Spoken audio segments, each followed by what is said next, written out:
Setiap turnamen besar, tim nasional Inggris selalu disebut sebagai favorit juara. Media dan pundit hingga penggemar bersatu dalam optimisme dalam nyanyian It's Coming Home. Namun, realitasnya, trofi selalu luput dari genggaman negara yang berjuluk The Three Lions ini.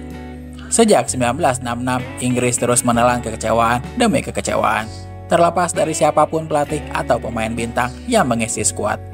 Pertanyaannya adalah, mengapa Inggris yang selalu diunggulkan selalu gagal memenuhi potensi dan ekspektasinya selama hampir 60 tahun terakhir? Inggris tampaknya terjebak dalam lingkaran setan berupa harapan yang berujung kekecewaan. Inggris kerap menghadapi kesialan di setiap turnamen, mulai dari pemain yang terkena kartu merah, mimpi buruk saat hadapi lawan dengan reputasi yang sepadan, hingga ketidakmampuan menghadapi tekanan di babak adu penalti. Di Piala Eropa, prestasi Inggris jauh dari gemilang. Kalah dari negara-negara dengan materi pemain yang kalah gemerlang seperti Yunani ataupun Denmark yang mampu menjadi juara Eropa. Track record yang seharusnya membuat Inggris bukanlah favorit untuk jadi juara di Piala Eropa. Catatan Inggris di Piala Eropa cukuplah buruk, hanya 2 kali meraih posisi ketiga dan sekali menjadi runner-up pada 2021 lalu saat kalah dari Italia di Wembley. Inggris 4-5 kali gagal lolos ke Piala Eropa, dengan terakhir kali terjadi di era Steve McClaren pada 2007 lalu, saat kalah dari Kroasia dan Luka Modric di babak penyisihan. Negara seperti Rumania di Euro 2000 dan Islandia di Euro 2016 juga sempat memberikan kekalahan memalukan bagi Inggris di Piala Eropa. Catatan sejarah ini hanya memperkuat anggapan bahwa ada sesuatu yang salah dengan timnas Inggris. Salah satu faktor utama kegagalan Inggris adalah ketertinggalan dalam hal taktik dibandingkan dengan negara Eropa lainnya. Di masa lalu, saat Premier League belum menjadi liga yang paling banyak ditonton, formasi 4-4-2 dengan gaya kick and rush mendominasi.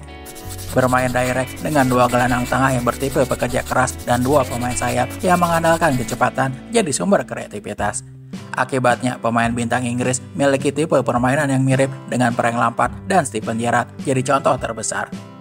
Jokol juga sebut dengan 4-4-2, Inggris kesulitan untuk menguasai bola saat berhadapan dengan tim-tim yang sepadan. Namun, seiring populernya Premier League, banyak manajer top dari Eropa datang ke Inggris, membawa variasi taktik yang lebih modern. Contohnya, Unai Emery meninggalkan Villarreal yang berada di zona Eropa untuk bergabung dengan Aston Villa, tim papan bawah Liga Inggris. Jose Mourinho dan Antonio Conte yang memiliki reputasi besar juga sempat tangani klub papan tengah macam Tottenham Hotspur. Kehadiran pelatih-pelatih dari berbagai negara dengan gaya permainan yang berbeda-beda membuat Inggris berkembang secara taktik dan menghasilkan pemain-pemain yang lebih adaptif seperti Phil Foden dan Kobbie Mainoo. Pemain-pemain ini nyaman memegang bola di bawah tekanan lawan dan bermain di skema taktik possession football. Tipe pemain yang sulit dihasilkan oleh Inggris di era kick and rush. Kurangnya pemain dengan gaya permainan seperti inilah yang menjadi titik lemah tim nasional Inggris, seperti yang terlihat saat melawan Italia di Euro 2012.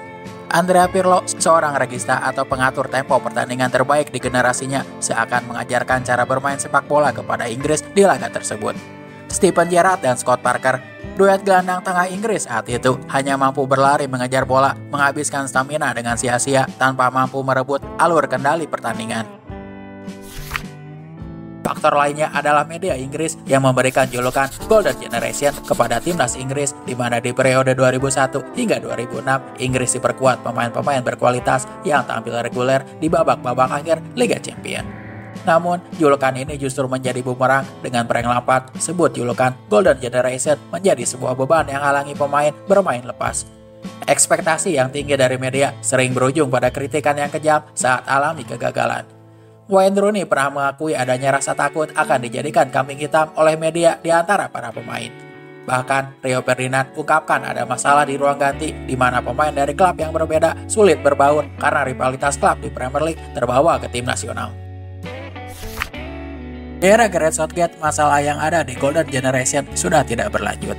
Bersama Southgate, para pemain Inggris tampak harmonis dan tidak terbawa rivalitas antar klub. Terlihat dari kekecewaan berat Marcus Rashford dan Jack Grealish yang tidak dibawa ke Jerman di Euro kali ini. Menunjukkan para pemain Inggris tampak bersemangat untuk membela tim nasionalnya. Suasana di ruang ganti ini berdampak positif dengan Inggris berhasil mencapai final di turnamen besar sejak 1966 di 2021 lalu.